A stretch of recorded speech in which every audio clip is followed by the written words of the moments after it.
পরিবর্তন করে নাই। ওই যে যারা বললেন যে হে মা রাজন, আপনার এই দুধ দিনে আমরাই সাক্ষী হব, সুখ গোস্বামীর আনার ব্যবস্থা আমরা করব। সুখ গোস্বামীর আনার জন্য ওনারা কি করেছিলেন, নদীর কিনারে গিয়ে প্রার্থনা করেছিলেন, হে সুখ গোস্বামী ব্যাসপুত্র, তুমি দয়া করে আজ এই রাজন আমাদের রাজা যে দুঃসময়ে পড়েছে, এই দুঃসময় পড়ার কারণে আজকে তার সপ্ত দিবসে তক্ষক দংশনে মৃত্যুবরণ হবে, এই তাপের থেকে মুক্তি করবার জন্য তোমাকে আসতে হবে। দেখেন বাবাজি বলেছেন। তবে এই যে বাবা সব থেকে একটি জায়গা বলার মানুষ সবাই হয়, হাত ধরার মানুষটা গেলে বাবা পাওয়া যায়। হাত ধরার মানুষটা হাত ধরে তুলে নেবে এমন মানুষটা, পিছল খেয়ে পড়ে গেলে পরে হাত ধরে তুলে দেবে এমন মানুষটা পাওয়া বড় দুর্লভ হয়। এই হাত ধরা মানুষটা হয় প্রাণ গোবিন্দ। কোথায় আমার যদি এই গীতার উপর দৃষ্টি রেখে যদি মহাভারতে দৃষ্টিপাত করি, অর্জুনদের হাতে ধনুর্বাণ ছিল না, মহামহিম বিশ্ব সেখানে ছিলেন না, জ্ঞানী পরম পূজ্যস্পদ গুরুদেব গুরুদরণ ছিল না, সবাই ছিলেন। কিন্তু যেদিন বড় সংকটে পড়েছিলেন আমার দ্রৌপদী, দুধসভায় দেখে একজন সতী নারী, যে আমি মাতৃজাতির উদ্দেশ্যে বিশেষভাবে বলি, গীতার এই বিষাদ যোগে বলা আছে বিষাদ থেকে কখন প্রসাদ হবে। বিষাদ যোগে বলা আছে কুলনারী যখন কুলভ্রষ্টা হয় তখন বর্ণসংকট জন্মায়, আর বর্ণসংকট জন্মানোর পরে লুপ্তপিণ্ড দোয়াক্রিয়া পিতামাতার উচ্চ চিন্তা চেতনা সেই জায়গাটায় ওই সন্তানটা পৌঁছে দিতে পারে না।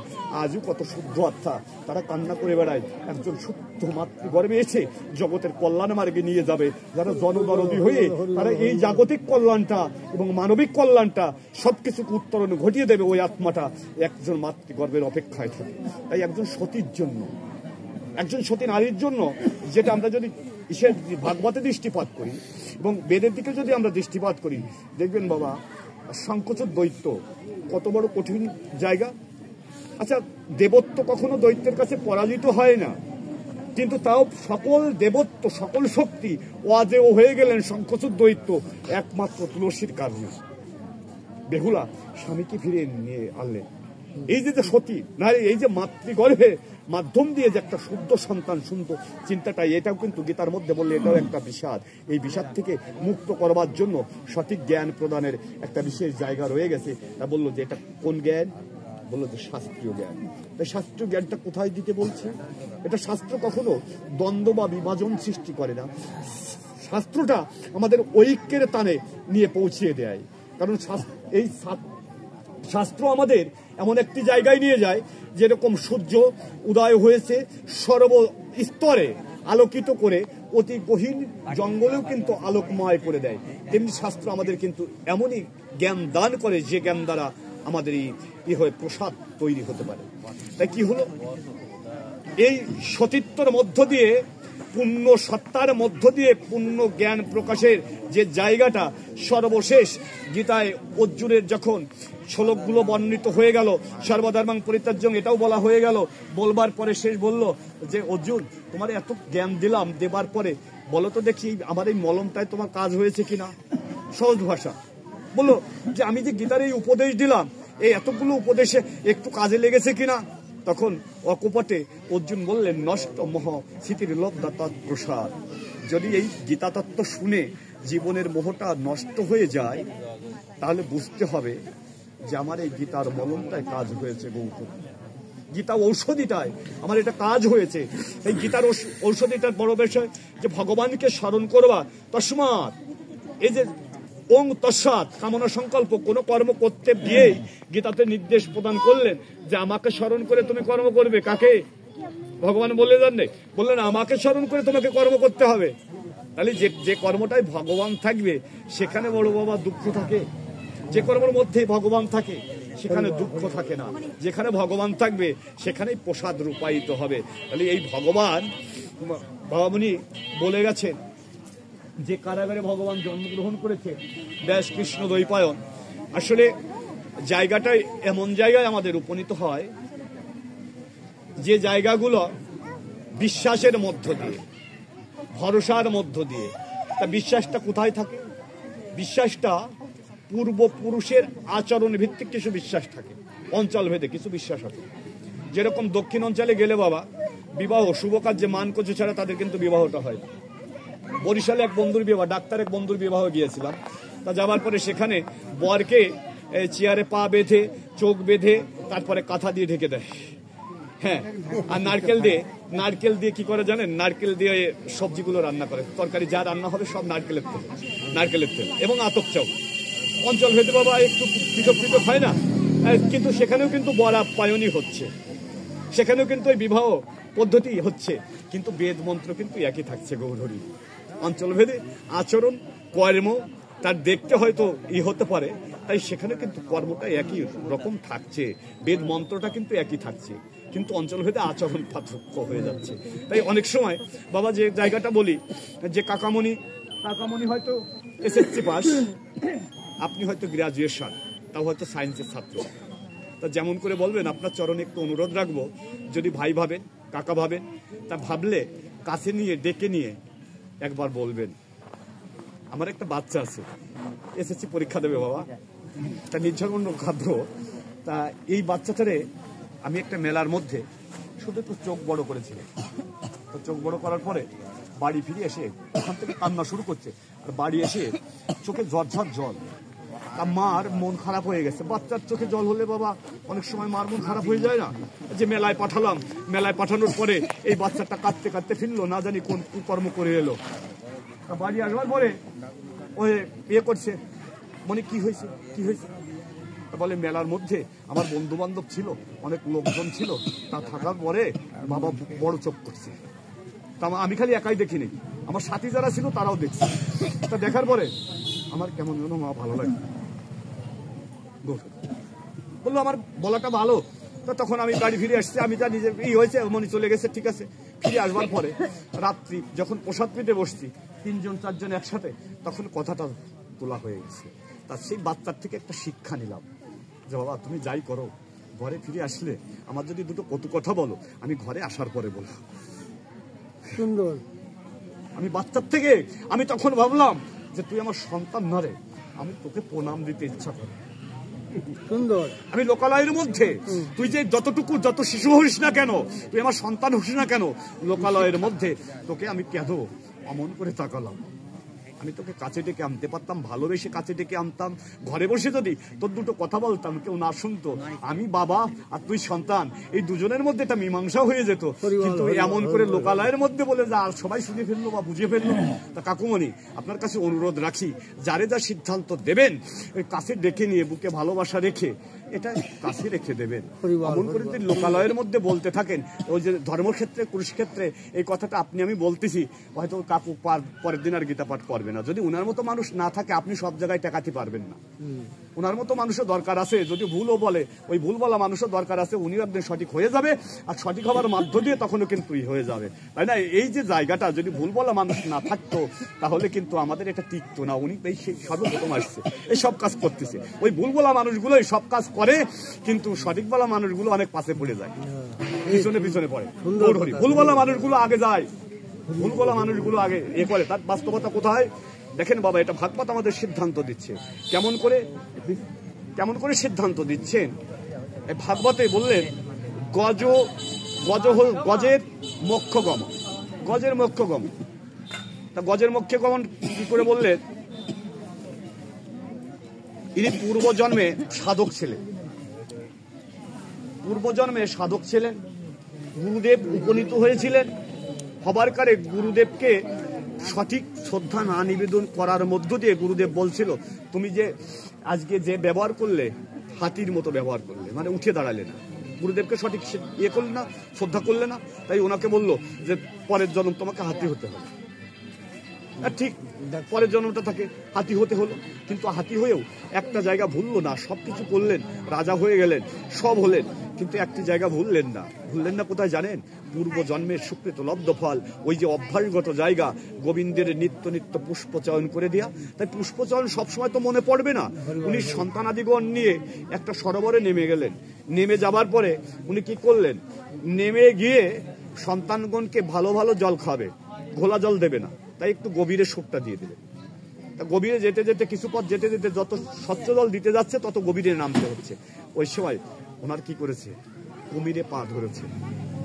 কুমিরে পা ধরবার পরে উনি সংকটে পড়েছে, চোখের জলে ভাসছে পড়ন্ত বিকালের সময়। সবাই ওই কুমিরে ধরেছে, দুটো কুমিরে তো ধরবার পরে কুমির দুটো যখন পা ধরেছে উনি উঠতে পারছে না, শক্তিতে পাচ্ছে না। আসলে নিয়তির কুমির তো, পা ধরলে তখন উঠাও যাবে না। তাই কি করলেন উনি, সবাই ভাবলেন যে জল দিচ্ছিলেন, জল দেওয়া বন্ধ দিয়ে কাদের সাথে হুড়পাট করছে, মানে যুদ্ধ করছে। আর এই সময় কি হবে, সবাই একে একে ফিরে গেলেন। তা ফিরে যাবার পরে যখন ফিরে যাচ্ছে, কারণ সন্ধ্যা আগত, সবাই তো বাসায় ফিরে যাবে, সন্তান ফিরে যাচ্ছেন, ওই হাতির বাচ্চা যারা আছে সবাই ফিরে যাচ্ছেন। ফিরে যাওয়া দেখে তখন মনে মনে ভাবলেন যে এই দুঃসময় আর কেউ হলো না আমার। হাতি চোখের জল ফেলছে, বললো যে তোমাদের জল খাওয়ানোর জন্য আমি গভীর জলে জল আনতে গেলাম, আর তোমরাই এখন আমারে ফেলে এই দুঃসময় তোমরা চলে যাচ্ছ। তখন বললেন যে যদি দুঃসময়ের কেউ বান্ধব থাকো আমি তারে স্মরণ করি। হাতি কিন্তু ভাষা জানে না, শুধু মনে মনে মনে মনে শুধু সেই উচ্চ ভাষায় বললেন, কৃষ্ণ বলে নাই, গৌর বলে নাই, হাতি শুধু মনে মনে। কারণ গীতাতে বলা আছে নবমধ্যায় মন মনা ভাব মদভক্ত মজ্জাজি মাং নমস্কার।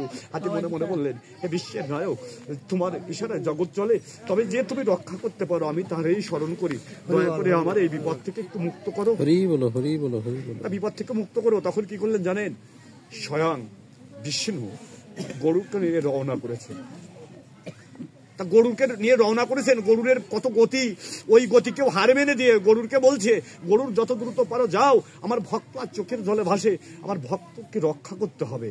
কারণ গীতায় বলা আছে না, যদা যদা হি ধর্মস্য গ্লানি, ভক্ত রক্ষার জন্য ভগবান আসবেন। তাই কি করেছেন, নারায়ণ স্বয়ং গরুর থেকেও ঝাঁপ দিয়ে পড়ে করেছেন। কিন্তু তার আগেই লক্ষ্মী ভাবলেন বড় ভক্ত একজন সংকটে পড়ে গেছে। লক্ষ্মী কি করলেন, ওনার পুষ্পটা দিয়ে দিলেন। পুষ্পটা দিয়ে এইবার হাতি জল দ্বারা ওই চরণে দিয়ে দিলেন। তা যাওয়ার আগে দেখেন গোবিন্দ আজ নারায়ণ চক্র ধরে ওই কুমিরকে বিনাশ ঘটিয়ে দিলেন। কিন্তু যাই দেখে যে অসুর কুল আগে যেয়ে বসে রয়েছে, ওই দুজন বসে রয়েছে, দৈত্যজন। এখন ওনার নিয়ে যাচ্ছে তো পুষ্পরাতে নিয়ে যাচ্ছেন, ভক্তকে নিয়ে যাচ্ছেন, পূর্ব স্মৃত তো ওই ভক্ত, পূর্বের ভক্ত। এ কারণে নিয়ে যাওয়ার সময় পুষ্পরাতে যখন নিয়ে যাচ্ছেন, গিয়ে দেখে তারা আগেই বসে রয়েছে। তখন জিজ্ঞাসা করছে যে তোমরা কিভাবে এলে? তা বলে, জানো তুমি তো বলছিলে তোমার শাস্ত্রের কথা, তোমার কথাই পালন হয়েছে, তোমাকে পাওয়া বড় কঠিন হয়ে যায়। তাই আমরা দৈত্যকুলে থাকা সত্ত্বেও তোমার যে নাম গুণাগুণ করে যে ভক্তরা, তাদের চরণ ধরেছি। কারণ এ কারণে নর্তন দাস ঠাকুর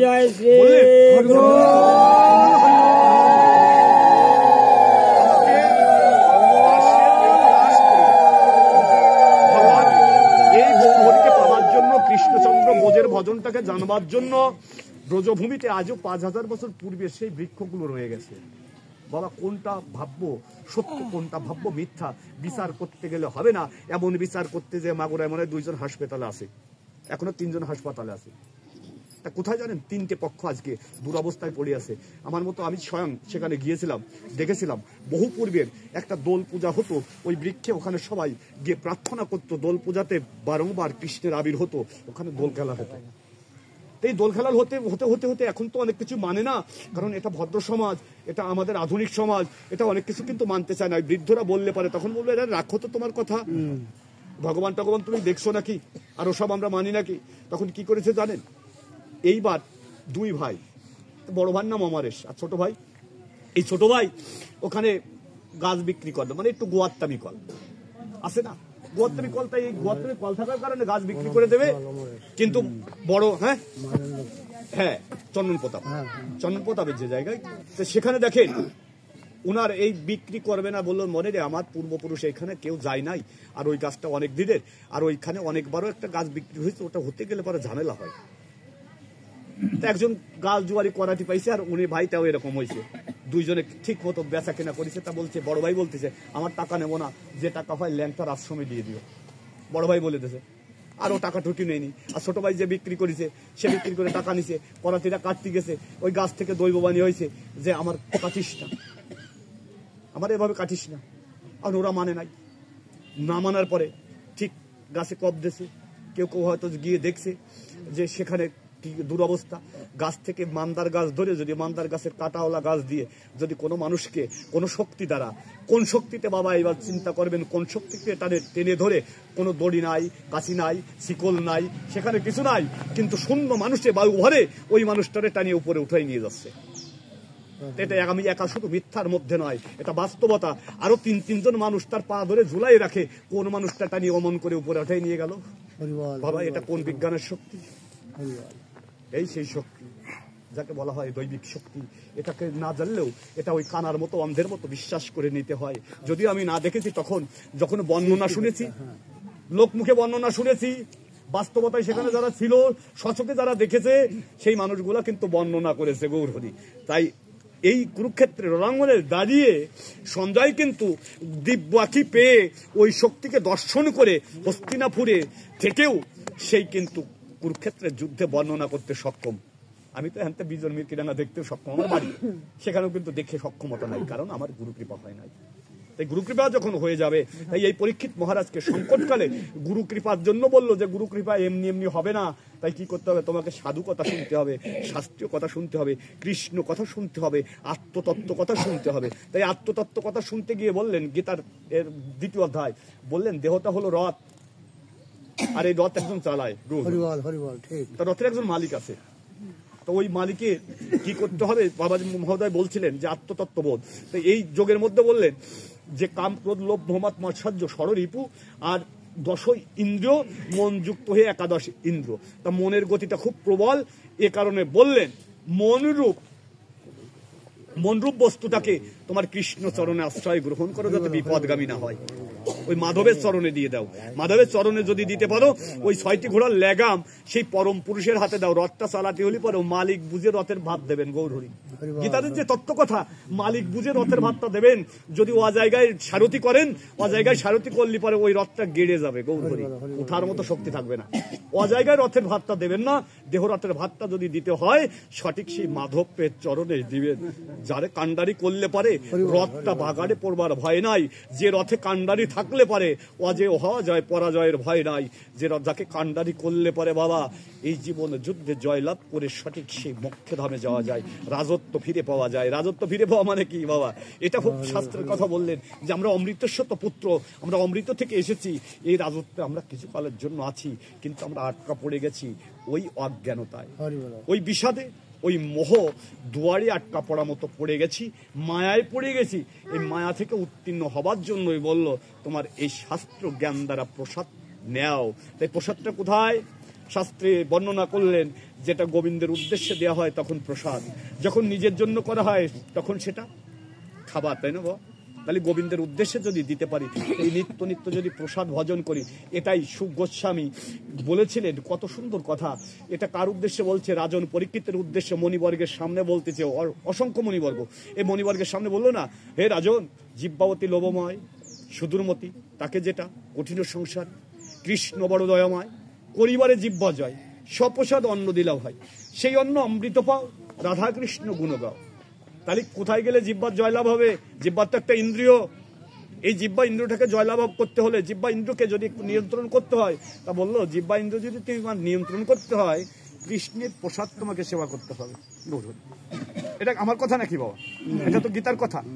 হ্যাঁ বাবা, তাহলে গীতা পাঠ করলাম, গীতা খুলনায় গেলাম, চৈতালি মার কাছে গেলাম, অমুক গেলাম, তমুক গেলাম, আমাদের কি লাভ হবে বলেন তো? আমি এই গোয়ালদায় এলাম, আমি যদি ভগবত প্রসাদ না নিই, আমি নিত্য নিত্য যদি ভগবত সেবা না করি, গীতার কথাটা যদি না মানি, তাই এই কারণে বললেন যে কথাটা বলেছিলাম কিছুক্ষণ আগে কোনো বাবাজি মহোদয়ের সাথে, এই বাবার সাথে বলেছিলাম যে গৌরচন্দ্র আমাদের এমন করে দিয়ে গেলেন, জানেন, ভাগ করে দিয়ে গেছেন বাবা। বাবা যিনি শিক্ষকতা নিবন্ধনে টেকে, তিনি তো শিক্ষকতা লাভ করবেন, উনিও তো MA পাস, কিন্তু আমিও তো MA পাস, কিন্তু উনি MA পাস করে নিবন্ধনে টিকবার পরে কি করলেন, তারপরে কিন্তু শিক্ষকের ভূমিকাটায় যেতে পারলেন গৌরহরি। ওই জায়গাটা তো টিকার তো দরকার আছে, গৌরহরি পাঠক হলাম বটে, যদি না টিকি টিকার দরকার আছে না? তা টিকার যদি দরকার হয়ে থাকে, সেই জায়গাটা এমন কিছু সুন্দর জায়গায় আমার ভগবান দিয়ে যাচ্ছেন, ভগবান এমন তথ্যটা দিয়ে যাচ্ছেন যে তোমার টিকবার জন্য। আমি যে কথাটা বলেছিলাম যে নিত্যানন্দ সুন্দর, গৌর সুন্দর, শিবাস যিনি অদ্বৈত, গদাধর, শিবাস, নদিয়া নবদ্বীপে যখন গৌরচন্দ্র উদয় হয়ে এলেন, আসবার পরে নদিয়া নবদ্বীপে সবার কাছে জায়গা চেয়েছিলেন, মানে সবার কাছে ভিখারি হয়ে সবার কাছে বলছিলেন যে তোমাদের বাড়িতে একটু কৃষ্ণ নাম করবো। বলে না, আমার বাড়িতে করা যাবে না, আমরা বেদাচারী, আমরা বেদী, আমরা বিচক্ষণ পণ্ডিত, আমাদের বাড়িতে এটা হয় না, আমরা শাস্ত্র আলোচনা করি, আমরা শুদ্ধ মন্ত্র উচ্চারণ না হলে আমার তার বাড়িতে কোনো ঢুকতে দেয় না। বলো আচ্ছা ঠিক আছে, তোমার বাড়ি করবো না। তা সবাই ভাবলেন, সবাই হলেন, কিন্তু একজন পাগল সেজে গেলেন। পাগলকে জানেন? যে বুঝতে পারলেন, ওই নজরের চোখে চোখ দিয়ে যে বুঝতে পারলেন যে ইনার মধ্যে কোনো দিব্যতা আছে, ইনি যেন তেন মানুষ না, এই মানুষটার জায়গা দিলে আমার মনে হয় জীবনে লাভ হবে।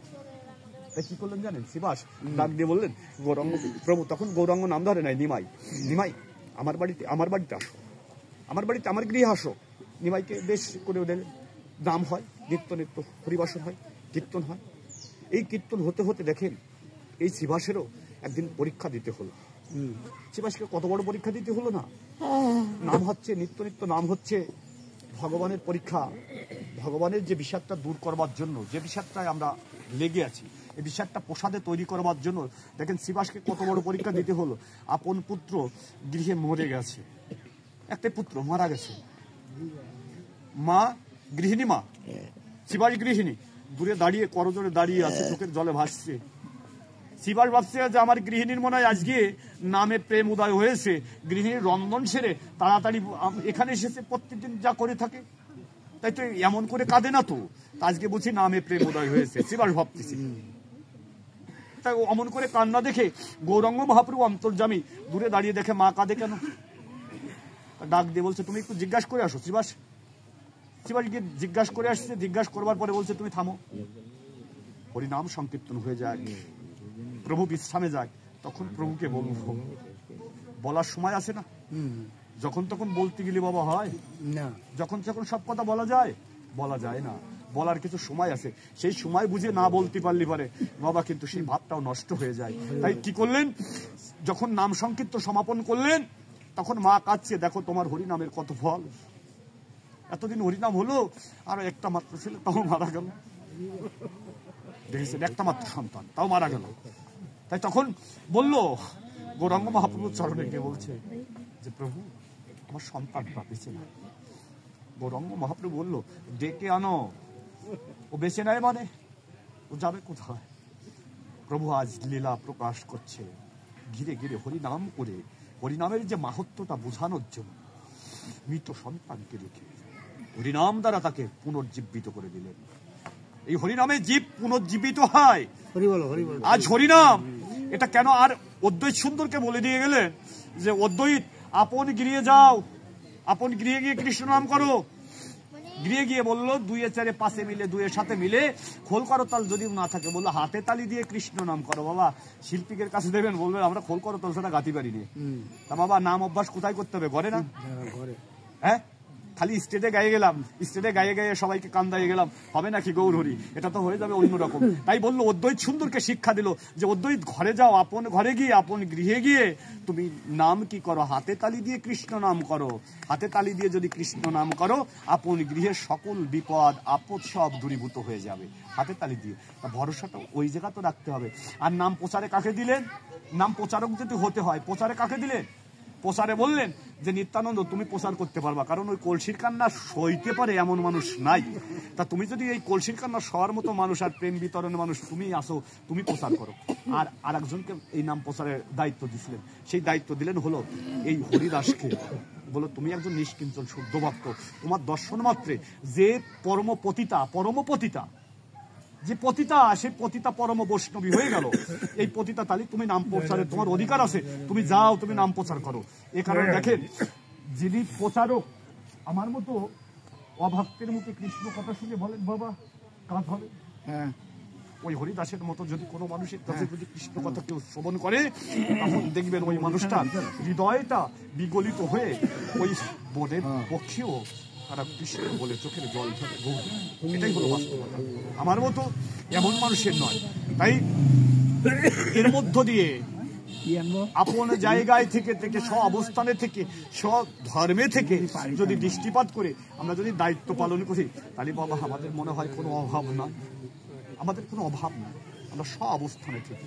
তা মরমী কথা, যে জায়গাটা যে বললেন যে কে আছে, গোবিন্দ আছে, যে কথাটা ব্রেক করে এখানে এসেছিলাম, যে জায়গাটা থমকে রেখে এখানে এসেছিলাম, ওই যোদ্ধা করে বান ছিল, ধনুর্বান ছিল, সবার চরণে গিয়ে প্রার্থনা করেছিলেন, কেউ কি তাকে রক্ষা করতে পেরেছিল? স্বামী, দাদামশাই, শ্বশুরমশাই, কাকামশাই তখন দুবাহু প্রসার করে বলছিলেন, হে বিপদভঞ্জন মধুসূদন, তুমি একমাত্র বান্ধব, সংকটকালে তুমি ছাড়া কোনো বান্ধব নাই। তাই কান্নাটা কোথায় ছিল? আপন আপন জায়গায় দাঁড়িয়ে আপন বিশ্বাস আর আপন দৃঢ়তার লক্ষ্য ছিল গোবিন্দর দিকে। তাই বিপদভঞ্জন মধুসূদনকে যখন ডেকেছিলেন, তিনিই কিন্তু তার বস্ত্র যোগান দিয়েছিলেন, শত চেষ্টা করার কারণ। এই কারণেই বলছিলাম যে একজন সতী নারী দ্বারা সেই স্থানে, একজন সতী নারী দ্বারা তার এত গুণ, যে ব্রহ্মবান আসছে সে বানটাও সেখানে পড়বে না, তার এত গুণ, তার এত ক্ষমতা। এ কারণেই বললেন মাতৃজাতির দিকে তোমাদেরকে লক্ষ্য দিতে হবে। মাতৃজাতির, গীতার তত্ত্বর কথা, মাতৃজাতির দিকে লক্ষ্য দিতে হবে। লক্ষ্মী মায়ের দল এখানে, তারা যদি ওই ধর্মটা, ওই কর্মটা, নিত্য সন্ধ্যাটা যদি সেবার মধ্য দিয়ে টিকিয়ে রাখে, এমনকি পতি সেই আয়ুটাও কিন্তু বৃদ্ধি পেতে থাকে। এই যে জায়গাটা, তাই গীতার এটাও কিন্তু ভেবেছিলেন অর্জুন, কিন্তু এটা দাঁড়িয়ে বিষাদে দাঁড়িয়ে এটাও ভেবেছিলেন যে আমার হস্তিনাপুরের আজ কত দুরবস্থা। ও মা কেঁদেছিলেন কার জন্য? যুদ্ধে গেছে তো জয় লাভের জন্য তো কাঁদবে, জয় লাভের জন্য কাঁদেন নাই। অর্জুন কাঁদলেন কাদের জন্য জানেন? বললেন গোটা ক্ষত্রিয় ইসের জন্য, গোটা হস্তিনাপুরের জন্য কাঁদলেন। তা কাঁদলেন কার কাছে? কান্নাটা, এই বিষাদটা কি হলো? প্রসাদে রূপান্তর হলো কোথায়? কান্নাটা কাঁদলেন ঠিক যার কাছে কাঁদলে পারে প্রসাদে রূপান্তরিত হয়, তার কাছেই কাঁদলেন কৃষ্ণচন্দ্রের সান্নিধ্যে, যেটা পরম শক্তি বলা হয়। সেই পরম শক্তির কাছেই তিনি কিন্তু চোখের জল ফেলেছিলেন। তাই আজ তার বিষাদটা থেকে প্রসাদে রূপায়িত হলো। আর অর্জুন অকপটে স্বীকার করলেন যে আপনার তত্ত্ব কথা শুনে আমার মোহটা নষ্ট হয়েছে, আমি পুনরায় স্মৃতি ফিরে পেয়েছি, স্মৃতির ফিরে পেয়েছি। আর স্মৃতি ফিরে পাওয়ার কারণে প্রভু আমি কখনো যেন তোমাকে না বলি গৌর, আমি যেন তোমাকে কখনো বিস্মৃত না হই, এটাই কিন্তু অর্জুনের বিশেষ প্রার্থনা ছিল। সঞ্জয় বললেন যে পক্ষে কৃষ্ণ সে পক্ষে রাজলক্ষ্মী, সে পক্ষে বিজয় অবসম্ভাবী। তাই আসুন বাবা, আমাদের পড়ন্ত বিকালে এবং যে মাতা ঠাকুরানীর জন্য এখানে আমরা উপনীত হয়েছি, কারণ এটা এক আত্মার জন্য এসেছি বাবা, এক আত্মা গোবিন্দ সত্তার জন্য এসেছি। আমরা প্রত্যাশক, আমরা জীবিত, আমরা জাগ্রত, অদৃশ্য, এই যে অজ অব্যয় নিত্য, এই যে আমরা যারা আছি এখানে কিন্তু নিত্য অবস্থায় আছি, আর এমনি কিন্তু অব্যয় অবস্থায় আছে, এই অদেখা অবস্থায় আছে, তাই না? এই অদেখা যখন অবস্থায় আছে, অদৃশ্যমান হয়ে আছেন, এখন তার জন্য কিন্তু আমরা দৃশ্যমান ব্যক্তিবর্গ তখন কি করেছি? প্রার্থনা করছি, দিব্যাল্লোক আংশগচ্ছতু, দিব্যাল্লোক আংশগচ্ছতু, দিব্যাল্লোক আংশগচ্ছতু। হে গীতামা, তুমি করুণা করে এই মাতা ঠাকুরানীর এই আত্মাটাকে তুমি দিব্যধামে ঠাই দাও, দিব্যধামে করুণা করো, এবং দিব্য চেতনা, দিব্য বহৎ এবং দিব্যধামে তুমি আশ্রয় দিয়ে রাখো, দিব্যাল্লোক আংশগচ্ছতু। আর আমার মতো অভাগা সাধুচরণে আবারও বিনয়ের সাথে প্রণাম নিবেদন রাখি যে মই বড় অভাগা, কৃষ্ণ কথা হরি কথা এটা ভক্ত মুখে ব্যতি রেখে কখনো আস্বাদনে সুফল লাভ হয়। হরি কথা, হরি ভজন, কারণ এটা শাস্ত্রেই সিদ্ধান্ত দান করে যে হরিকথা যদি শ্রবণ করতে হয়, ভাগবত শোনো গিয়ে বৈষ্ণবের ঠাই। বৈষ্ণব চরণে যখন উদার করে ভাগবত কথা শ্রবণ করে, তখন জীবকুলের এই মোহটা বিষাদটা দুর্ভূত হয়ে তখন সেই চৈতন্য সত্তাটা জাগ্রত হয় এবং মানুষের সম্প্রীতির বন্ধন হয়। আর সম্প্রীতির বন্ধনের মধ্যে ঐক্যবদ্ধ হয়, আর ঐক্যবদ্ধের কৃষ্ণকে সদা পক্ষে রাখতে পারে, কারণ সকলে মিলে যখন ডাকবো তখন কৃষ্ণ একই পক্ষে হয়ে যাবে। তাই বললেন যে পক্ষে কৃষ্ণ সে পক্ষে রাজলক্ষ্মী, সে পক্ষে বিজয় অবসম্ভব। আমাদের বিজয় হোক, আমাদের বিজয়টা হোক, কারণ আমরা সকলে মিলে কৃষ্ণকে আহ্বান করছি, গোবিন্দকে আহ্বান করছি। আমরা এই গোবিন্দকে ডাকবার পরে গোবিন্দ যেন আমাদের বিজয়টাকে সদা বিজয়ের ধ্বনি দেন। জয় জয় শ্রী গুরু প্রেমানন্দের তাই গৌরে